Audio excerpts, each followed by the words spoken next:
आचरा कणकवली हा राज्यमार्ग जो मे महिन्यामध्ये अवकाळी पाऊस झाला आणि तो पूर्णपणे आचरा मार्ग जो आहे तो पूर्णपणे बंद झाला होता।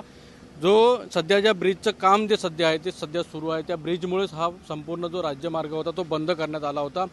सध्या ह्या रस्त्याचं काम जे आहे ते कॉन्क्रिटीकरणाचं काम सुरू आहे आणि हे जे ब्रिज आहे त्या ब्रिजचं काम देखील सुरू होतं, पण मात्र जो पर्यायी रस्ता जो नदीपात्रातून काढण्यात आला होता तो मात्र पूर्णपणे पहिल्याच पावसामध्ये म्हणजे अवकाळी पाऊस जो मे महिन्यामध्ये झाला तो संपूर्ण त्या मे महिन्यामध्ये जो रस्ता होता तो पूर्णपणे वाहून गेलेला पाहायला मिळाला। त्यामुळं या मार्गावरून होणारी जी वाहतूक होती ती सध्या बंद करण्यात आली होती। जवळपास 20 ते 22 दिवस ही वाहतूक ह्या मार्गावरती बंद होती। पाहिलं तर सध्या ह्या ब्रिजचं काम सध्या सुरू आहे, पण मात्र ह्या मार्गावरची वाहतूक जी आहे ती सध्या हलक्या स्वरूपाची वाहतूक पाहायला सुरू असल्याची पाहायला मिळतं। मात्र काही दिवसातच म्हणजे 1-2 दिवसामध्येच ही वाहतूक जी आहे अवजड वाहतूक जी आहे त्या मार्गावरून सुरू होताना पाहायला मिळणार आहे। त्यामुळे या मार्गावरून प्रवास करणारे जे वाहन चालक आहेत त्यांना मात्र ही आनंदाची बातमी असणार आहे।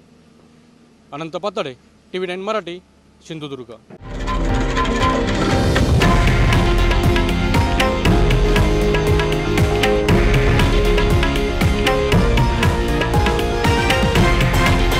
हे आहे देशातील नंबर 1 न्यूज नेटवर्क आणि आपण पाहत आहात TV9 मराठी, एकमेव।